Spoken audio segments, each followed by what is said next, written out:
Hello everyone, I'm Saranga and welcome back to 7th Standard Geography's third lesson, Tides. This is part 3. This is video number 3.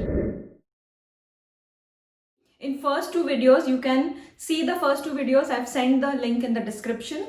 Now we'll continue with our lesson, Tide, and this is video number 3. So today we are going to learn about factors responsible for the occurrence of tides.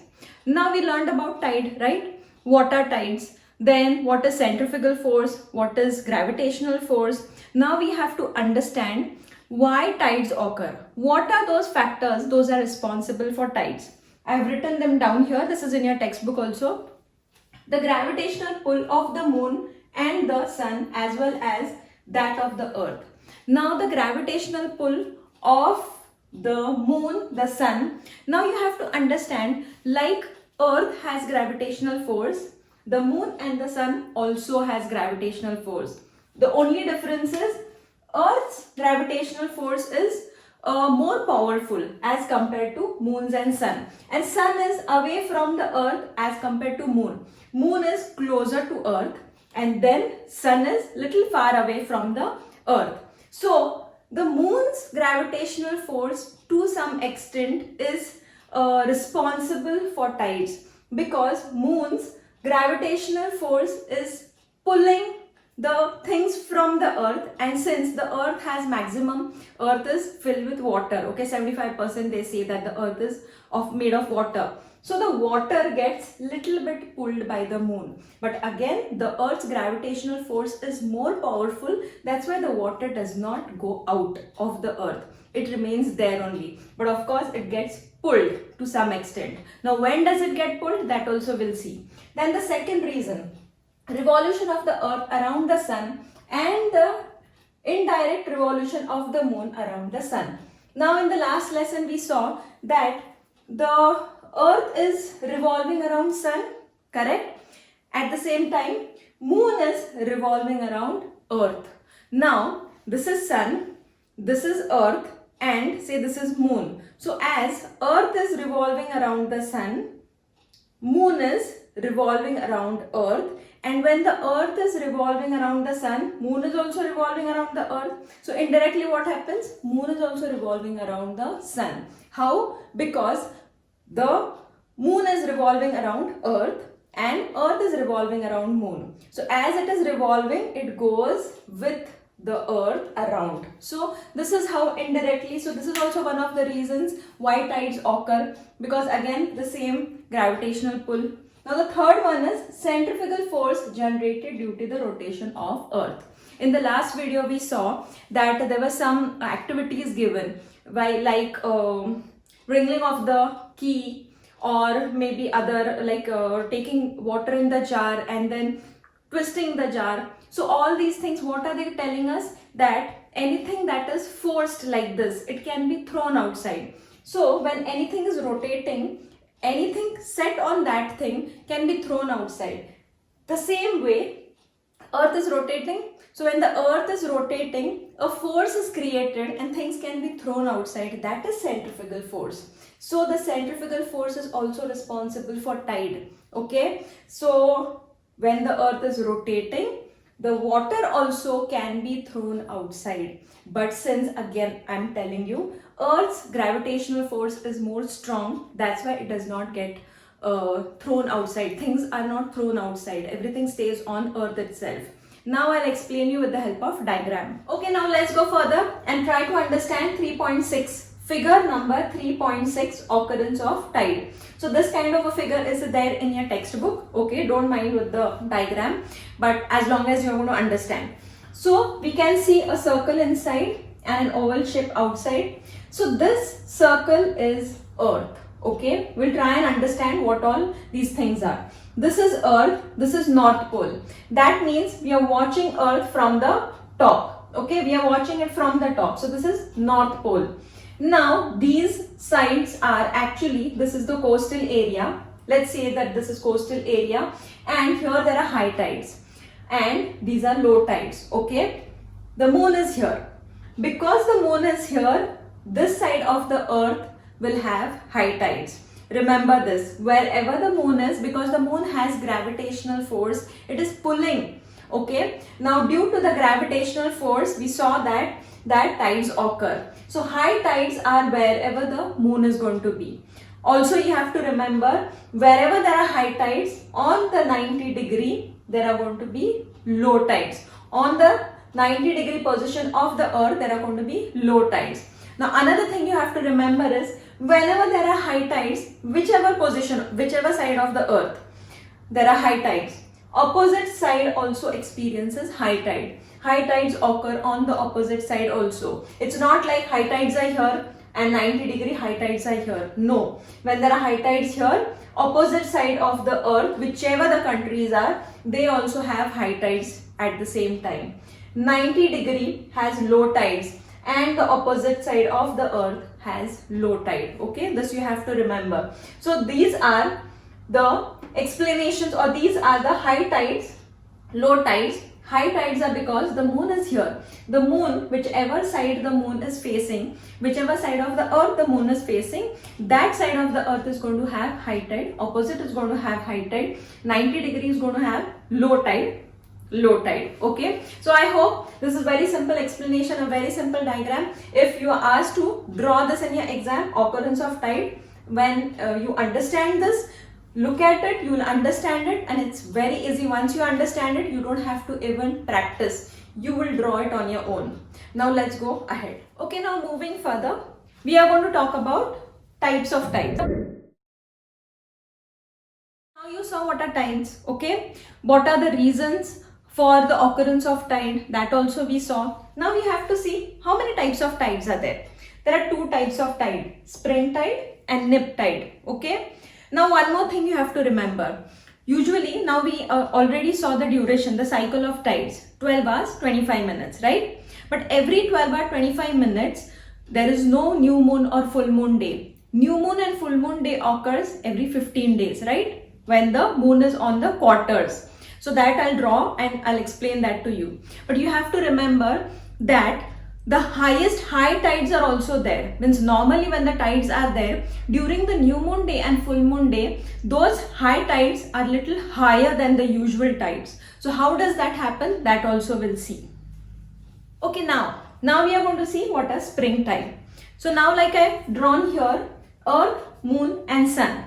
So this is during full moon and new moon day. Okay, so what happens during the full moon and new moon day? The earth, the moon and the sun are in the same angle. Now we know moon has gravitational pull and also the sun has gravitational pull. Both of them have gravitational force. So what happens during this time? The moon is gravitational force is acting on earth, right? Whereas the sun's gravitational force is also acting on earth.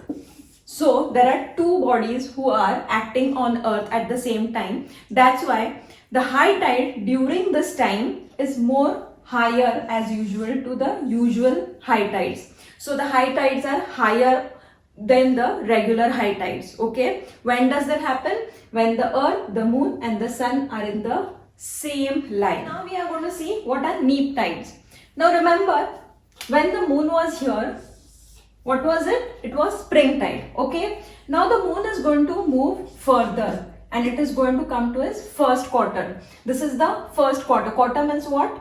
90 degree. So it is going to go to its first quarter. Then it will come to its second quarter and then it will come to its third quarter and then it will go again here. So when it goes to its first quarter, when the moon is here, now the gravitational pull compared to when moon was here is obviously going to be less, because here the sun was also acting with the moon. The sun's gravitational force was acting with the moon. That's why the pull here of the gravitational force was more, because of both of them were acting. Okay, now here the moon is alone, the sun is here. Now sun is acting as usual and moon is also acting here, but on this side. That's why on this side, during this time, the gravitational pull is going to be less as compared to this side of the moon. Okay, when moon was in front, or the moon and the sun and the earth were in the same angle.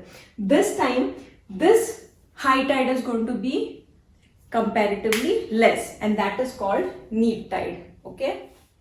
Okay, now we'll see what is neap tide. We saw what is spring tide. When is spring tide? When the moon, the sun and the earth are in the same angle. That time it's neap tide. The high tides are little higher as compared to the usual tides.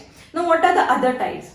When the moon goes ahead. Now we are talking about neap tide, okay? Now moon is not going to stay here. It is going to go in this direction and it is going to go to his first quarter. This is called first quarter, okay? This is the second quarter and this is the third quarter, okay? So now you must have read about this. Now the moon has gone to its first quarter. Now here also there are going to be, wherever the moon is, it's going to be high tide. But compared to this high tide is going to be low. Again the moon will come here. Again the high tide is going to be higher than the normal high tide. How? These high tides were high. Here also the high tides are going to be high. Again the moon will come here. Now again here also this side is going to experience high tide, but not as high as when the moon is in the same angle of sun, okay? So this is called, when the moon is in its first and the third quarter, the high tides are not as high as when it is here and in the second quarter. Those tides are called neap tide. So neap tides are normal high tides, whereas spring tides are higher high tides, okay? Why does this happen? Because during spring tide, the moon, the sun and the earth are in the same angle, and that's why the pull of the gravity is more.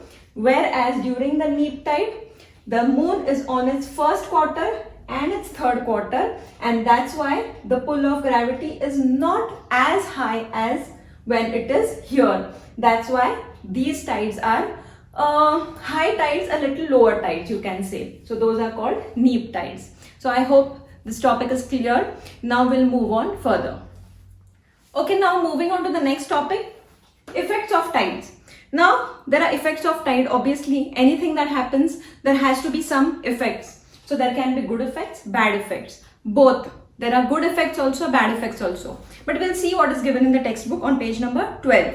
So effects of tides.